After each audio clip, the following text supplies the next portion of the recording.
ரெண்டுமே சிமிலராக ஒரே மாதிரி தான் இருந்துச்சு. என்டர்டெய்னிங்காக இருந்துச்சு. படம் வந்து ஓவராலாக வந்து மூணு கதையை சேர்த்து சொல்லியிருக்காங்க. பார்ட் 1 பார்த்தவங்களுக்கு கண்டிப்பாக புரிஞ்சிருக்கும். பார்க்காம வந்தாலுமே பார்ட் 2 பார்த்தாலுமே நல்லா புரியுற மாதிரி தான் எடுத்திருக்காங்க. ரீகேப் ஒன்று வச்சுட்டு அப்புறம் பார்ட் 2ல் சொல்லியிருக்காங்க. ஓவராலாகவே படம் வந்து நல்லா இருக்கு, பார்க்கலாம், மஸ்ட் வாட்ச். படம் வந்து சூப்பராக இருக்குது ப்ரோ. அதாவது விக்னேஷ் கார்த்திக் வந்து செமையாக எடுத்திருக்காரு. பவானி சங்கர் வந்து ஒரு கதை சொல்கிற மாதிரி லோவில் வச்சு அது ஒரு மாதிரி நல்லா என்டர்டைன்மெண்ட்டாக எடுத்துகிட்டு போயிருந்தாங்க. அது ஒரு 3 கருத்து சொல்கிற மாதிரி இருந்துச்சு. ஃபஸ்ட்டு பார்த்தீங்கன்னா நம்மள பசங்க எப்படியுமே தளபதி அப்படின்னு நடிச்சுக்கிறோம் தான். அந்த மாதிரி விஷயத்தில் பெனிஃபிட் வந்து நமக்கு யாருக்கு நஷ்டம் இருக்குது, நமக்கு தான் நஷ்டம் இருக்குது. படத்தை எப்படி பார்க்கணும், அது எந்த ஒரு என்டர்டைன்மெண்ட் இதில் எடுத்துகிட்டு போகணுன்றது வந்து தெளிவாக சொல்லியிருந்தாங்க. டிஃப்ரெண்டாக தான் இருக்குது. ஃபஸ்ட்டே டிஃப்ரெண்டாக தான் இருந்துச்சு, இதுவும் டிஃப்ரெண்டாக தான் இருக்குது.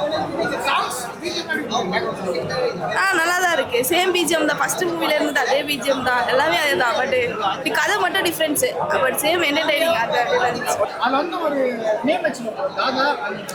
அதான் தளபதிங்கிற மாதிரி சொல்லியிருக்காங்க. தளபதியாக இருக்கலாம், இல்லை அதை முன்னாடி ஜென்ரேஷன் போனால் ரஜினி கமலா இருக்கலாம், அதுக்கு முன்னாடி போனால் அப்படி போயிட்டே இருக்கும். ஸோ இது யாரும் பெர்மனன்ட் கிடையாது. அதை அப்படி சொல்லாமல் பொதுவாக சொல்லியிருக்காங்க.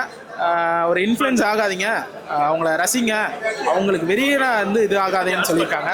அவ்வளோதான், நல்ல ஒரு இதாக சொல்லியிருக்காங்க. செகண்ட் இதில் வந்து ஒரு ட்ரெஸ்ஸிங்ஸ், இப்போ நம்ம நிறைய பேர் என்ன சொல்லுவாங்க, பொண்ணுங்க இப்படி போடக்கூடாது அப்படி போடக்கூடாது, நம்ம ஏதோ குறை சொல்கிறோன்ற மாதிரி சொல்லுவாங்க. சரி, நம்ம என்ன சொல்கிறோம்னா இந்த இடத்துல இப்படி தான் போடணும், இந்த இடத்துல இப்படி தான் போடணுன்றது சொல்ல வரோம். ஆனால் அது அவங்க தப்பாக எடுத்துக்கிறாங்க. அந்த மாதிரி எடுத்துக்காதீங்க, அது இதுக்கு உங்களுக்கு வந்தால் ரத்தம், எங்களுக்கு வந்தால் தக்காளி சட்னின்ற மாதிரி சரியாக சொல்லியிருந்தாங்க. கடைசி பாட்டு வந்து அவர் அஸ்வின் வந்து செம்ம ஃபன்னாக பண்ணியிருந்தாங்க. அந்த கதை வந்து ஒரு மாதிரி டைம் ட்ராவல் பண்ணி வர மாதிரி ஒரு மாதிரி ட்விஸ்டடாக இருந்துச்சு, செமையாக இருந்துச்சு. எல்லாமே ஃபேமிலியோடு வந்து பார்க்கலாம், செம்ம இன்ட்ரெஸ்ட்டாக இருக்கும், ஜாலியாகவும் இருக்கும். தம்பிராமே ரோல் வந்து யூனிக்காக இருந்துச்சு. எம்எஸ் பாஸ்கர் 2 பேருமே ஒன்றுக்கு ஒன்று இதாகலை. ஸோ அவங்களோட ரோல் வரும்போது எல்லாமே ஃபன்னாக சிரிப்பார். தாதா ராசான்றது ஒரு டாப் ஆக்டர்ஸை வந்து குறிப்பிடுறாங்க. அப்போ நம்ம வந்து நார்மலாக தளபதி அப்படின்னு அடிச்சுக்கிட்டு இருக்கோம் இல்லையா, அவங்க என்ன தலையாகட்டும் தளபதி என்ன சொல்ல வராங்கன்னா, நீங்கள் படத்தை பாருங்கள், தேட்டரில் போய் பார்க்குறீங்களா, ரசிக்கிறீங்களா, அந்த ரசிக்கிற இது மட்டும் இருந்தால் போதும் எனக்கு. மற்றதெல்லாம் நீங்கள் உங்கள் போய் ஃபேமிலியை பாருங்கள், நான் வந்து உங்களை பேன் அடித்து கொண்டாட சொல்ல, இந்த மாதிரி பண்ண சொல்ல, உங்களுக்கு நீங்களே இது பண்ணிக்காதீங்க அப்படின்றது வந்து சொல்ல வராங்க.